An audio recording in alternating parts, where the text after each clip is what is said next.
Hello students, very good evening. जय श्री कृष्णा, राधे राधे सभी को। कुछ स्टूडेंट्स की डिमांड आई थी कि सर आप हिंदी में भी लेक्चर स्टार्ट करें, तो उन स्टूडेंट के पॉइंट ऑफ व्यू से हम जो आज का लेक्चर है वो हिंदी और इंग्लिश दोनों मीडियम में स्टार्ट करने जा रहे हैं। तो जो आज का लेक्चर है वो हिंदी का भी होगा और इंग्लिश का भी। हम स्टार्ट करने जा रहे हैं। आज का जो लेक्चर है वो है इलेक्ट्रो केमिस्ट्री। जो लेक्चर है उसका नाम है इलेक्ट्रो केमिस्ट्री और हिंदी में बोला जाता है इसे विद्युत रसायन। क्या बोला जाएगा? विद्युत रसायन। यहां पर एक पॉइंट देखो, जो विद्युत रसायन है उसमें फर्स्ट वर्ड क्या है आपका? इलेक्ट्रो, मतलब विद्युत। तो यहां से ये टर्म निकल के आई इलेक्ट्रिसिटी, और इलेक्ट्रिसिटी का मतलब क्या हुआ? विद्युत धारा। और सेकंड वर्ड क्या है आपका? रसायन, केमिस्ट्री। तो यहां पर इस रसायन जो शब्द है, मतलब जो केमिस्ट्री शब्द है, इससे तात्पर्य है आपका क्या? केमिकल रिएक्शन, मतलब रासायनिक अभिक्रिया। यहां आराम से देखो, आपके सामने दो वर्ड निकल के आए हैं। पहला वर्ड है आपका कौन सा? इलेक्ट्रिसिटी, और दूसरा वर्ड कौन सा है? केमिस्ट्री। इलेक्ट्रिसिटी का मतलब होता है विद्युत धारा और केमिस्ट्री का मतलब होता है क्या आपका? रसायन विज्ञान। लेकिन यहाँ पर केमिस्ट्री वर्ड का मीनिंग क्या लिया है हमने? Chemical reaction. जो ये वर्ड केमिकल रिएक्शन है, यहां पर इसको मैं एक वर्ड लिख रहा हूं, और वर्ड कौन सा है? Chemical energy. और केमिकल एनर्जी का मीनिंग क्या होता है आपका? रासायनिक ऊर्जा। क्या मीनिंग है इसका? रासायनिक ऊर्जा। तो देखो, सबसे पहली बात है हम यहां पर इसकी डेफिनेशन, मतलब परिभाषा बनाने जा रहे हैं। और इसकी परिभाषा क्या होगी? कौन सी भाषा? परिभाषा। तो देखो, डेफिनेशन क्या है इलेक्ट्रोकेमिस्ट्री की? रसायन विज्ञान अथवा भौतिक विज्ञान की वह शाखा। भौतिक विज्ञान को क्या बोलते हैं हम? Physical chemistry. क्या बोला जाता है? फिजिकल केमिस्ट्री, मतलब भौतिक विज्ञान की या फिजिकल केमिस्ट्री की एक ऐसी ब्रांच या ऐसी शाखा जिसके अंतर्गत हम केमिकल एनर्जी को, किसको? केमिकल एनर्जी को। केमिकल एनर्जी का मतलब क्या होता है? रासायनिक ऊर्जा। इसमें हम केमिकल एनर्जी को कन्वर्ट करते हैं किसमें? Electrical energy. इलेक्ट्रिकल एनर्जी का मतलब होता है विद्युत ऊर्जा। तो भौतिक विज्ञान की ऐसी शाखा जिसके अंतर्गत हम किसका अध्ययन करेंगे? रासायनिक ऊर्जा का तो विद्युत ऊर्जा में, मतलब केमिकल एनर्जी का तो इलेक्ट्रिकल एनर्जी में, और इलेक्ट्रिकल एनर्जी का किसमें? केमिकल एनर्जी में। यहां पर ये जो साइन दिख रहा है ना, ये साइन होता है आपका किसका? इंटरचेंज का। किसका साइन होगा? इंटरचेंज का, जिसे हम लोग कहते हैं अंतर परिवर्तन। क्या कहते हैं? अंतर परिवर्तन। तो भौतिक विज्ञान की वह शाखा जिसके अंतर्गत रासायनिक ऊर्जा और विद्युत ऊर्जा के अंतर परिवर्तन का अध्ययन किया जाता है, उसे क्या बोला जाता है? विद्युत रसायन। या हम इंग्लिश में इसको डिफाइन करें, the branch of physical chemistry in which we study about the interchange or conversion of chemical energy and electrical energy, that is known as electrochemistry। तो रसायन विज्ञान की वह शाखा जिसके अंतर्गत रासायनिक ऊर्जा का विद्युत ऊर्जा में तथा विद्युत ऊर्जा का रासायनिक ऊर्जा में परिवर्तन का अध्ययन किया जाता है, विद्युत रसायन कहलाती है। तो यहां पर ये तो इसकी डेफिनेशन हुई। क्या? भौतिक विज्ञान की वह शाखा जिसके अंतर्गत रासायनिक ऊर्जा तथा विद्युत ऊर्जा के अंतर परिवर्तन का अध्ययन किया जाता है, क्या कहलाती है? विद्युत रसायन। अब देखो, इसके साथ साथ जो यहां पर हम स्टडी करते हैं, चालकता का अध्ययन भी करते हैं। पॉइंट सुन लेना, यहां पर एक चीज का अध्ययन और किया जाता है जिसे क्या कहते हैं हम? चालकता। दो चीजों का अध्ययन करेंगे, एक तो क्या होगा? रासायनिक का विद्युत में परिवर्तन या विद्युत का रासायनिक में, और एक अध्ययन करेंगे हम किसका? चालकता का। तो अब एक पॉइंट देखना, यहां पर हमें करना क्या है ये समझना। इलेक्ट्रोकेमिस्ट्री में हमें दो ही काम करने हैं। यहां लिख रहा हूं विद्युत रसायन, इसके अंतर्गत हम दो ही काम करेंगे। क्या क्या काम कर सकते हैं? या तो हम रासायनिक ऊर्जा मतलब इलेक्ट्रिकल एनर्जी, या तो हम रासायनिक ऊर्जा का किसमें परिवर्तन करेंगे? विद्युत ऊर्जा में। पहला पॉइंट तो ये है। या हम विद्युत ऊर्जा का किसमें परिवर्तन करेंगे? रासायनिक ऊर्जा में। किसमें? रासायनिक ऊर्जा में। तो देखो, अगर रासायनिक ऊर्जा का परिवर्तन आप किसमें कर रहे हो? विद्युत ऊर्जा में। तो यहां पर हमें अध्ययन करना पड़ेगा, मतलब स्टडी करनी पड़ेगी किसकी? विद्युत रासायनिक सेल की।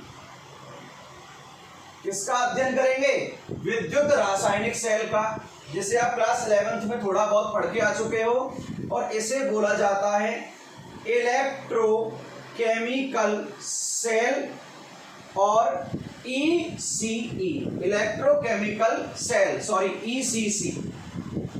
अब सेकंड है, अगर विद्युत ऊर्जा का रासायनिक ऊर्जा में परिवर्तन करना है, मतलब इलेक्ट्रिकल एनर्जी का किसमें कन्वर्जन करना है आपको?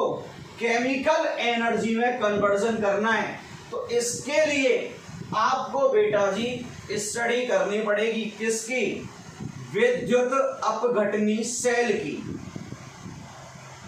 किसकी स्टडी करोगे? विद्युत अपघटनी सेल। और विद्युत अपघटनी सेल को बोला जाता है इलेक्ट्रोलाइटिक सेल। क्या बोलेंगे हम? Electrolytic cell. और ये क्या हो गया? Electrochemical cell. तो सबसे फर्स्ट हम स्टडी करने जा रहे हैं किसकी? विद्युत रासायनिक सेल की। तो यहां देखें, अब हेडिंग डालना विद्युत रासायनिक सेल।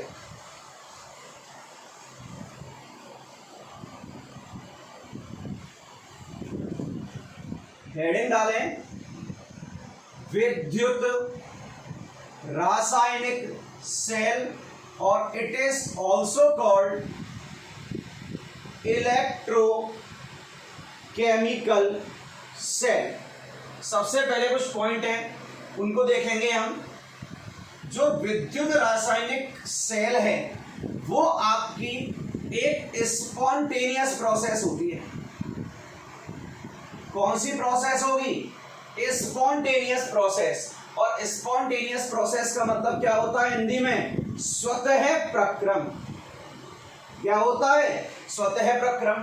तो स्पॉन्टेनियस प्रोसेस और स्वतः प्रक्रम के लिए जो डेल्टा जी की वैल्यू आती है बेटा, वो हमेशा क्या आती है? नेगेटिव। स्पॉन्टेनियस प्रोसेस का मतलब क्या है? ऐसा प्रोसेस जिसको कंप्लीट कराने के लिए बाहर से कोई एनर्जी प्रोवाइड ना करानी पड़े, जो खुद ब खुद हो जाए, मतलब स्वतः प्रक्रम। तो इसके लिए डेल्टा जी की वैल्यू क्या होती है? यहाँ पर नेगेटिव होती है। अब यहां समझना, मैं जो समझाने जा रहा हूं, देखो स्कूल में टीचर क्या करेगा? दो बीकर बनाएगा, डायरेक्ट एनोड कैथोड कनेक्ट कर देगा और उसे ओवर कर देगा। यहां पर हम इसको कंप्लीट फॉर्म में एक्सप्लेन करने जा रहे हैं। एक और लेक्चर लग जाएगा शायद इसके बाद भी। देखते हैं अभी क्या होता है। तो सबसे पहले यहां पर मैं एक चीज बता रहा हूं, विद्युत रासायनिक सेल, इसमें फर्स्ट पॉइंट समझा रहा हूं मैं, डायरेक्ट रेडॉक्स रिएक्शन,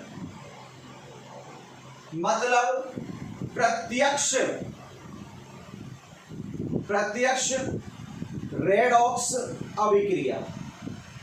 इसका मीनिंग क्या है अभी आप सबको समझ में आ जाएगा थोड़ी देर में।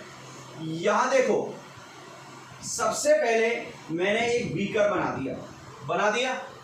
यहां मैंने एक बीकर बनाया और इस बीकर में मैंने CuSO4 का सॉल्यूशन डाल दिया।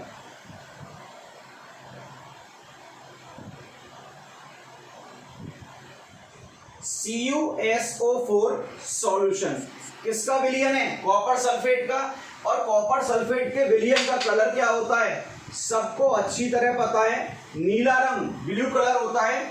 और ब्लू किसके कारण होता है? Due to the presence of Cu+2 ion. किसके कारण? कॉपर +2 आयन के कारण इस विलयन का कलर क्या होता है? नीला। मैंने अब इसमें एक जिंक की रॉड डाल दी। ये रॉड किसकी है? जिंक की रॉड। और सॉल्यूशन किसका है? Copper sulphate solution. अब देखो, ये जो एक्सपेरिमेंट है ना, वो साइंटिस्ट ने प्रैक्टिकली किया था सबसे पहले। तो उन्हें यहाँ कुछ ऑब्जर्वेशन मिले और उन ऑब्जर्वेशन को यहाँ से नोट कर लिए, पॉज करके नोट कर लेना।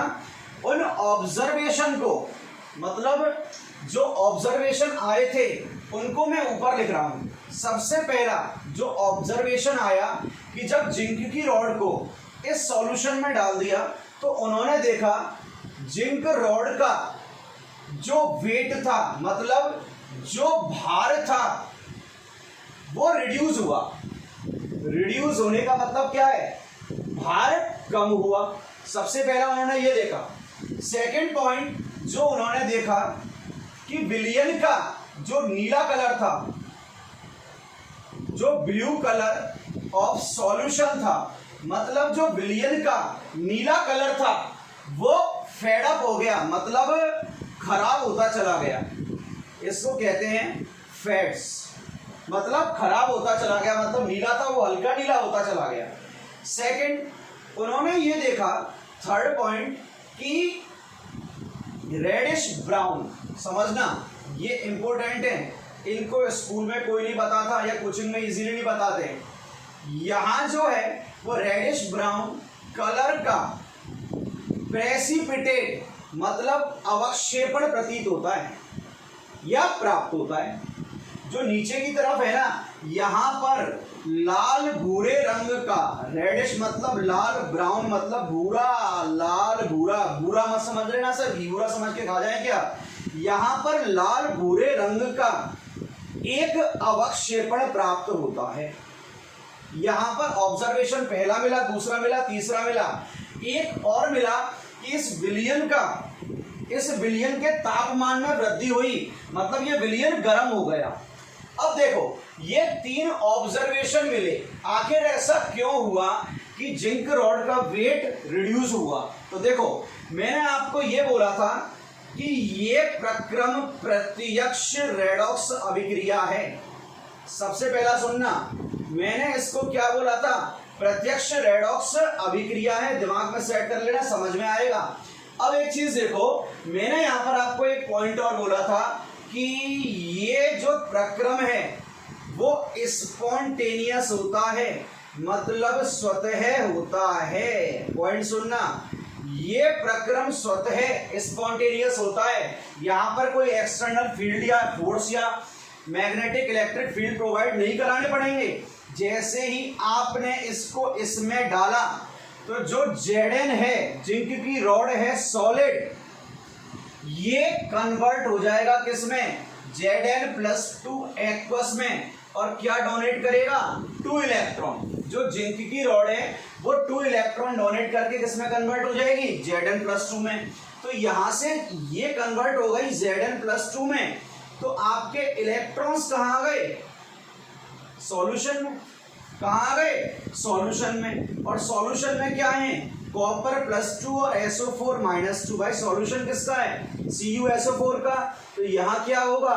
एक तो Cu+2 होगा और SO4 -2 होगा। तो जैसे ही जिंक को डिप किया गया किसमें? CuSO4 के सॉल्यूशन में, तो जो जिंक है ना वो कन्वर्ट हुआ Zn+2 में। और क्या डोनेट किए? 2 इलेक्ट्रॉन्स। तो जैसे ही 2 इलेक्ट्रॉन्स रिलीज हुए तो इस भाई रॉड है, इसमें से मास मतलब इलेक्ट्रॉन जा रहा है, तो वेट क्या होगा? रिड्यूस। अब क्या हुआ?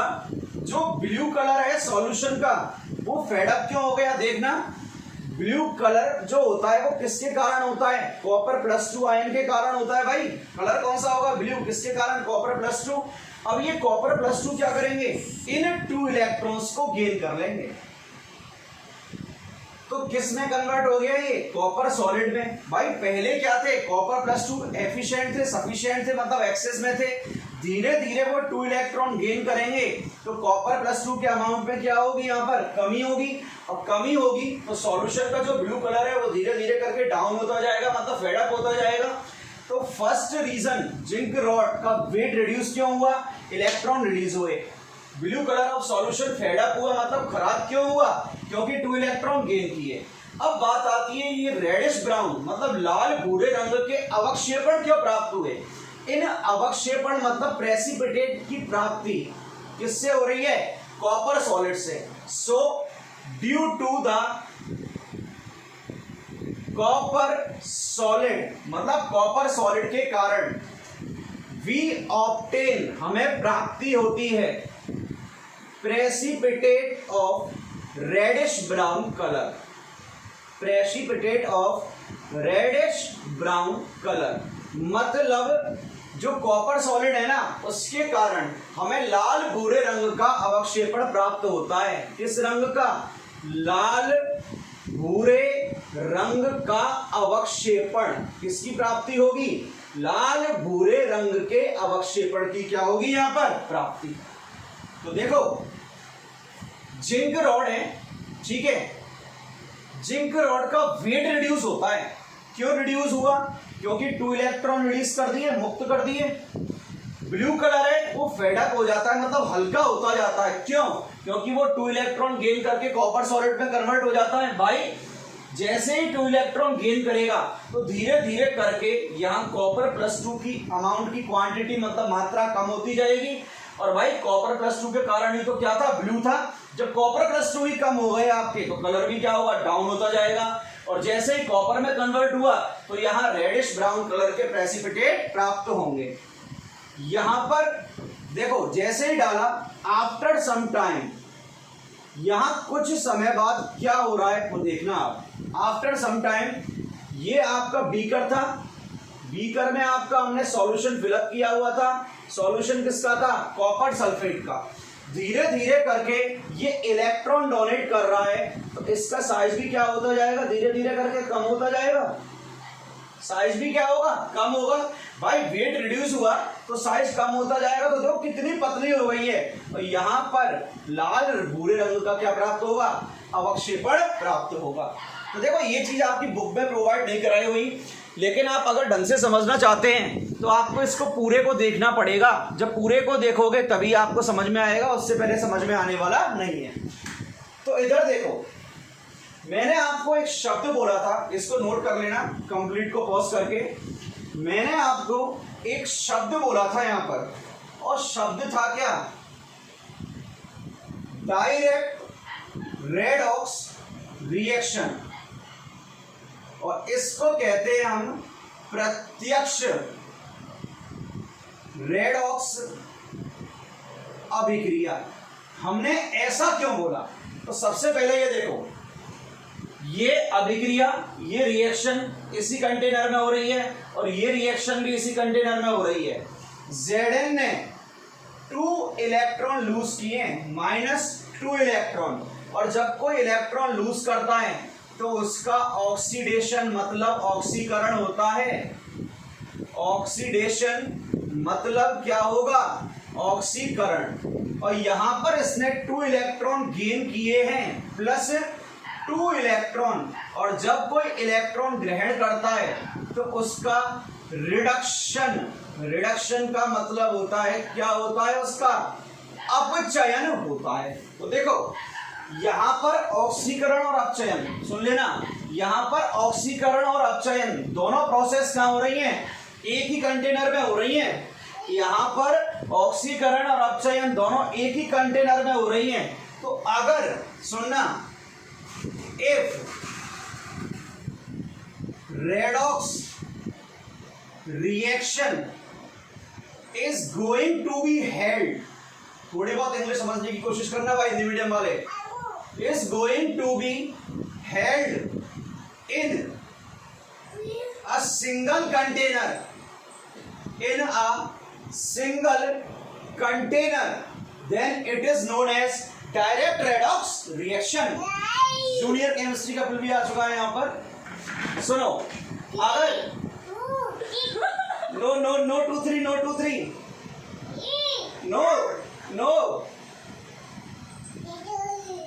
इट्स जूनियर का बिल। नो नो 2 3 नो 2 3 जाओ, चलो नो बेटा,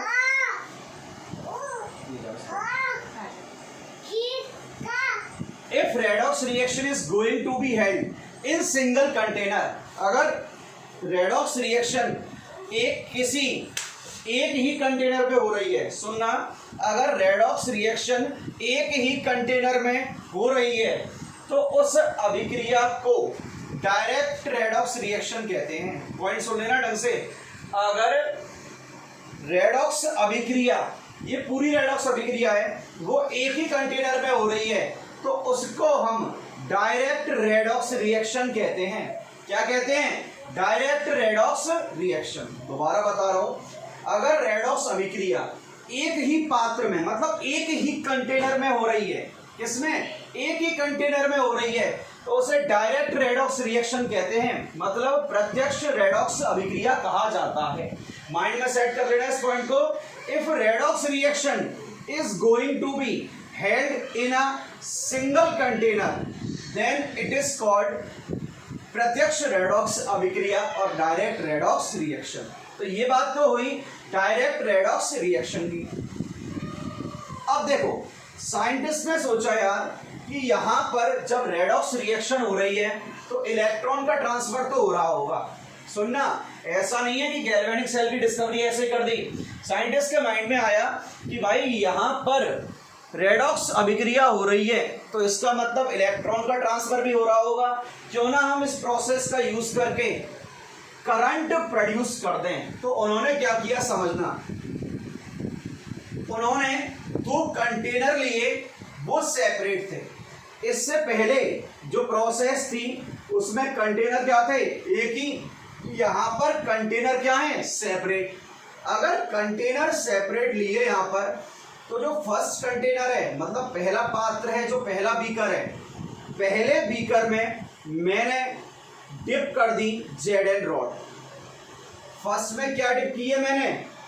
जिंक की रॉड। और सॉल्यूशन जो फिलअप किया है ZnSO4 सॉल्यूशन। देखो, जिस मेटल की रॉड होगी ना, उसी का सल्फेट सॉल्यूशन आएगा। जिंक की रॉड तो जिंक सल्फेट का सॉल्यूशन। सेकंड, यहां पर जो रॉड है वो रॉड किसकी है? कॉपर की रॉड। तो सॉल्यूशन भी किसका आने वाला है यहां पर? Copper sulphate solution. दोबारा सुन लेना, जिंक की रॉड ZnSO4 सॉल्यूशन, कॉपर की रॉड, तो सॉल्यूशन भी किसका आएगा यहां पर? कॉपर सल्फेट का सॉल्यूशन। इन दोनों को मैंने कंडक्टिंग वायर से कनेक्ट कर दिया और बीच में एक बल्ब अटैच कर दिया। ये वायर कौन सा है? Conducting wire. और ये क्या लगा दिया मैंने? बल्ब लगा दिया। अभी मैं साल्ट ब्रिज यूज नहीं कर रहा, तो ये मत सोचना सर आपने साल्ट ब्रिज यूज क्यों नहीं किया है। पहले डायग्राम कंप्लीट करो फटाफट, कंप्लीट करो डायग्राम फटाफट। भाई ये मत सोचना सर अभी साल्ट ब्रिज लगाया नहीं है, डायग्राम कंप्लीट करवा रहे हो। उसका रीजन है, सुनो, सबसे पहली बात, जो प्रक्रम है वो आप सबको पता है कौन सा है? स्पॉन्टेनियस है, स्वतः प्रक्रम है। तो यहां पर कोई एक्सटर्नल सोर्स लगाने की रिक्वायरमेंट तो है नहीं। अब इधर देखना, जैसे ही जिंक रॉड को ZnSO4 सॉल्यूशन में डाला, तो जो जिंक की रॉड में Zn सॉलिड है वो कन्वर्ट होगा किसमें? Zn+2 एक्वस में और 2 इलेक्ट्रॉन्स में। Zn ने कितने इलेक्ट्रॉन लूज कर दिए? 2 इलेक्ट्रॉन लूज कर दिए। तो देखो, Zn कन्वर्ट हुआ Zn+2 में, तो Zn+2 तो कहां आ चुका है आपका? सॉल्यूशन में। Zn+2 कहां आया? सॉल्यूशन में। और जो इलेक्ट्रॉन्स हैं वो कहाँ रह गए आपके रॉड के ऊपर, इलेक्ट्रॉन्स कहाँ रह गए रॉड के ऊपर। तो Zn+2 तो कहाँ पहुंच गया सॉल्यूशन में। अब इधर देखो वायर कंडक्टिंग है, कंडक्टिंग वायर के थ्रू इलेक्ट्रॉन कहाँ पहुंचे आपके इस मेटेलिक रॉड पर। भाई Zn कॉपर मेटल है, रॉड भी क्या होगा मेटेलिक। अब इसमें क्या प्रेजेंट है कॉपर सल्फेट, तो Cu+2 और SO4-2।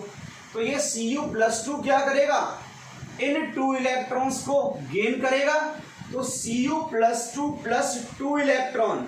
भाई Zn ने 2 इलेक्ट्रॉन डोनेट किए तो डोनेशन पर पॉजिटिव 2 आ गया। कॉपर पे पहले +2 था, 2 इलेक्ट्रॉन गेन किए +2 गेन किए -2, ओवरऑल चार्ज 0। तो ये कॉपर किस में कन्वर्ट हो गया सॉलिड में। अब एक पॉइंट देखना, यहां पर इलेक्ट्रॉन डिपॉजिट हो रहे हैं इसके ऊपर, तो इस पर चार्ज क्या हो गया नेगेटिव। क्या हुआ नेगेटिव। जबकि ये डोनेट कर रहा है इसको, तो इस पर चार्ज क्या आ गया आपका पॉजिटिव। क्या आया पॉजिटिव। ये जिंक रॉड 2 इलेक्ट्रॉन डोनेट कर रहा है, देखो जिंक किस में कन्वर्ट हो रहा है Zn+2+2 इलेक्ट्रॉन में।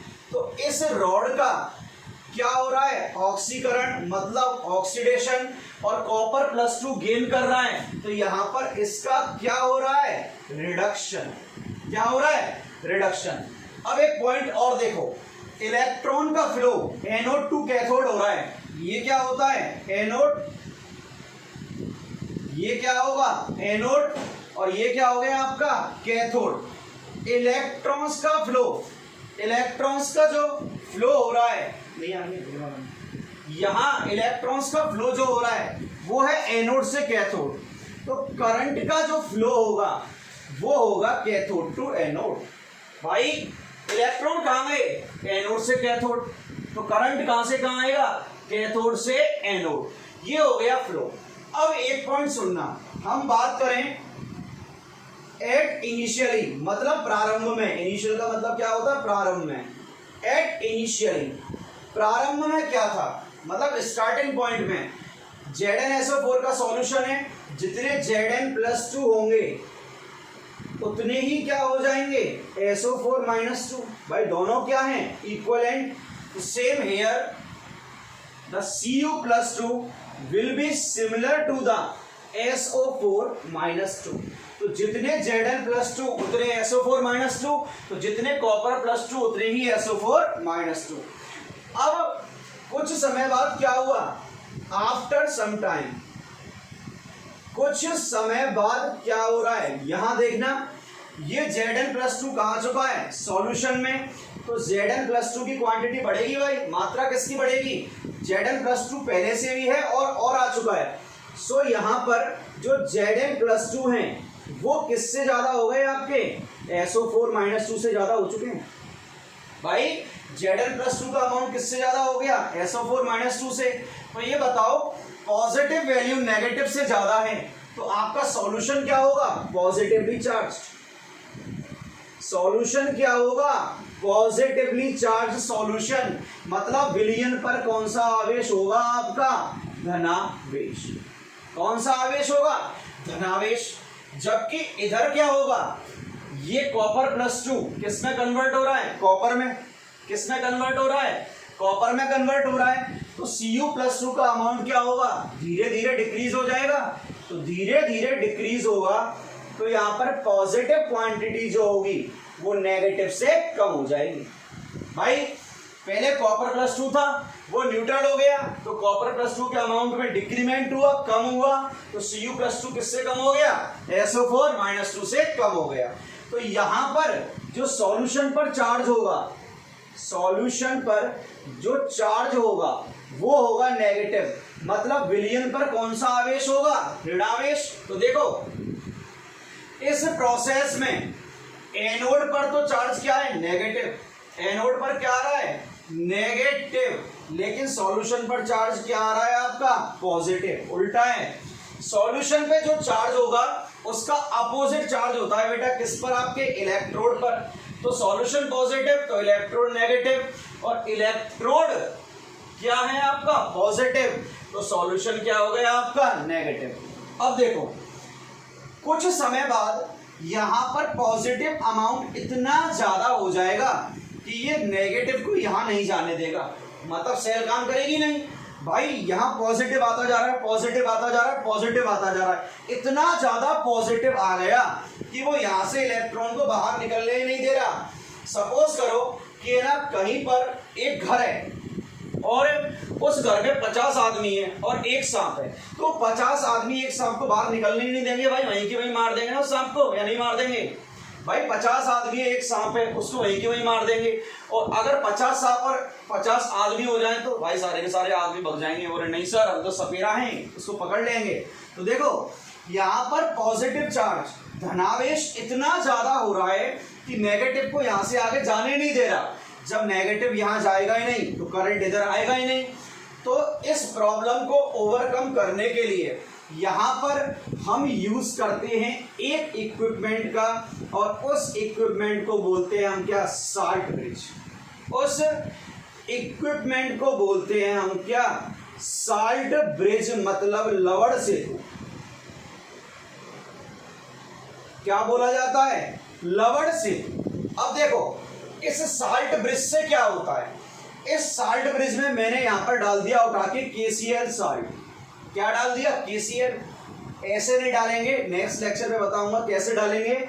यहां रुई कॉटन लगी रहती है, जैसे ही KCl डाला तो देखो इस पर +2 है Zn पर, तो यहां से Cl- तो इस डायरेक्शन में जाएगा और K+ कहां जाएगा, इस डायरेक्शन में। Cl- तो यहां गया और K+ कहां जा रहा है आपका, इस डायरेक्शन में चला गया। तो Cl- जो है वो Zn+2 से रिएक्शन करके क्या बना लेगा, Zn+2 + 2Cl- क्या बन जाएगा, ZnCl2। मतलब पॉजिटिव चार्ज था वो खत्म हो गया, अब इलेक्ट्रॉन आसानी से जा सकता है। भाई पॉजिटिव चार्ज रहेगा ही नहीं तो वो अट्रैक्ट किसको करेगा, किसी को नहीं। सेम इसी तरह से K+ यहां पर है, वो किसके पास जाएगा, SO4-2 के पास, और किसका फॉर्मेशन कर लेगा, K2SO4 का। भाई यहां क्वांटिटी किसकी बढ़ी, नेगेटिव की, तो नेगेटिव पे कौन जाएगा, पॉजिटिव। यहां पॉजिटिव की बढ़ी तो पॉजिटिव पे कौन जाएगा, नेगेटिव। तो साल्ट ब्रिज है, उसका यूज क्यों कर रहे हैं उसका हम नेक्स्ट लेक्चर पे स्टडी करेंगे। तो यहां सबसे पहले देखो साल्ट ब्रिज का यूज किया तो पॉजिटिव चार्ज खत्म, और यहां पर कौन सा चार्ज खत्म, नेगेटिव चार्ज खत्म। तो पॉइंट सुनना, एनोड, यहां पर एनोड जो है वो क्या होता है, नेगेटिव, और कैथोड क्या होता है, पॉजिटिव। एनोड वाला सॉल्यूशन पॉजिटिव धनात्मक, और कैथोड वाला सॉल्यूशन क्या होगा, नेगेटिव, मतलब क्या हो गया आपका, ऋणात्मक। ये अगर इस सेल को मैं 2 पार्ट में डिवाइड कर दूं, डिवाइड कर दिया तो ये हो गया आपका कौन सा हाफ, मतलब कौन सा अर्धभाग, फर्स्ट हाफ। इसको बोलते हैं हम हिंदी में प्रथम अर्धभाग। कौन सा भाग बोला जाता है, प्रथम अर्धभाग। तो ये कौन सा भाग हो गया, सेकंड हाफ हो गया। इसको बोला जाता है द्वितीय अर्धभाग। कौन सा भाग हो गया ये, द्वितीय अर्धभाग। तो देखो फर्स्ट हाफ में क्या हो रहा है, यहाँ पर ऑक्सीकरण। भाई Zn किस में कन्वर्ट हुआ, Zn+2 में। तो फर्स्ट हाफ में तो क्या हुआ आपका, ऑक्सीकरण, और ऑक्सीकरण को क्या बोलते हैं हम, ऑक्सीडेशन। तो फर्स्ट हाफ है, फर्स्ट हाफ में तो हो रहा है आपका ऑक्सीकरण, ऑक्सीडेशन। सेकंड हाफ में क्या हो रहा है, रिडक्शन, और रिडक्शन का मतलब होता है क्या, अपचयन। तो इस पूरी सेल के अंतर्गत प्रथम अर्ध मतलब फर्स्ट हाफ में तो ऑक्सीडेशन, और सेकंड हाफ मतलब द्वितीय अर्ध में क्या होता है, रिडक्शन। तो इसलिए ऑक्सीडेशन और रिडक्शन दोनों होने के कारण इस अभिक्रिया को क्या बोला जाता है, रेडॉक्स अभिक्रिया, मतलब रेडॉक्स रिएक्शन। क्या बोला जाता है, रेडॉक्स रिएक्शन। इससे पहले जो हमने किया था वहां एक पॉइंट देखना, जो रेडॉक्स अभिक्रिया थी वो एक ही पात्र में हो रही थी, तो हमने उसे प्रत्यक्ष रेडॉक्स अभिक्रिया मतलब डायरेक्ट रेडॉक्स रिएक्शन कहा था। जबकि यहाँ पर दोनों अभिक्रिया जो हैं, देख लो यहाँ पर दोनों जो अभिक्रियाएं मतलब ऑक्सीकरण और अपचयन, ऑक्सीडेशन और रिडक्शन, दोनों अलग अलग पात्र मतलब अलग अलग कंटेनर में हो रही हैं। किसमें हो रही हैं? अलग अलग कंटेनर में। तो अगर रेडॉक्स अभिक्रिया एक ही कंटेनर में हो रही थी तो उसे डायरेक्ट और प्रत्यक्ष रेडॉक्स अभिक्रिया बोला था, और अगर अलग अलग में हो तो उसे इनडायरेक्ट मतलब अप्रत्यक्ष क्या कहा जाता है? रेडॉक्स अभिक्रिया। क्या कहा जाता है? रेडॉक्स अभिक्रिया। तो डायरेक्ट प्रत्यक्ष तो एक ही में होगी, प्रत्यक्ष में ऑक्सीकरण अपचयन एक ही में, जबकि अप्रत्यक्ष में क्या होंगे? अलग अलग में। डायरेक्ट में ऑक्सीडेशन और रिडक्शन होंगे, वो एक ही कंटेनर में क्या करेंगे? टेक्स प्लेस होंगे, और जबकि इनडायरेक्ट में अलग अलग के अंदर होंगे जो ऑक्सीडेशन और रिडक्शन। तो देखो कुछ पॉइंट हैं बोर्ड के पॉइंट ऑफ व्यू से बहुत इंपॉर्टेंट है, यहां से बाहर नहीं जाते हैं। बोर्ड में अगर पूछे कि एनोड पर कौन सा घटनाक्रम हो रहा है, तो एनोड पर ऑक्सीडेशन ऑक्सीकरण होता है। अगर आपसे ये पूछे बोर्ड के अंदर कैथोड पर क्या होगा, कैथोड पर रिडक्शन मतलब अपचयन होगा। एनोड पर कौन सा आवेश होगा? ऋणावेश। कैथोड पर कौन सा आवेश होगा? धनावेश। आपसे कोई पूछे एनोड के भार में कमी होगी या वृद्धि, तो एनोड के भार, एनोड से क्या निकल रहे थे? इलेक्ट्रॉन। तो एनोड के भार में क्या होगी? कमी। जबकि कैथोड ग्रहण कर रहा था तो कैथोड के भार में क्या होगी? वृद्धि होगी। अगला पॉइंट पूछे इलेक्ट्रॉन कहां से कहां गए थे? एलएचएस से आरएचएस पर, मतलब उल्टे हाथ से सीधे हाथ पर। मतलब इलेक्ट्रॉन का जो फ्लो है वो एनोड से कहां हो रहा है? कैथोड पर। तो धारा का प्रवाह, करंट का फ्लो कहां होगा? इसके अपोजिट, कैथोड टू एनोड पर। आज का लेक्चर हम यही ओवर कर रहे हैं, लेकिन इसका नेक्स्ट लेक्चर है वो बहुत इंटरेस्टिंग होगा और पूरे चैप्टर को कवर करेगा। तो भाई लेक्चर बनाया है बड़ी मेहनत से, रात को 9 बजे लेक्चर रिकॉर्ड किया है, मतलब सारे काम धाम छोड़ के आपके लिए ही सोचा है। तो आपका बेटा ये काम है, पढ़ते रहें। अगर कोई प्रॉब्लम है तो आप व्हाट्सएप कर सकते हैं, कॉल कर सकते हैं, कभी भी जब मन करे। हम आपके साथ हैं, आपका काम है पढ़ना, पढ़ाई करें और आगे बढ़ें। धन्यवाद। टेक केयर और गुड नाइट।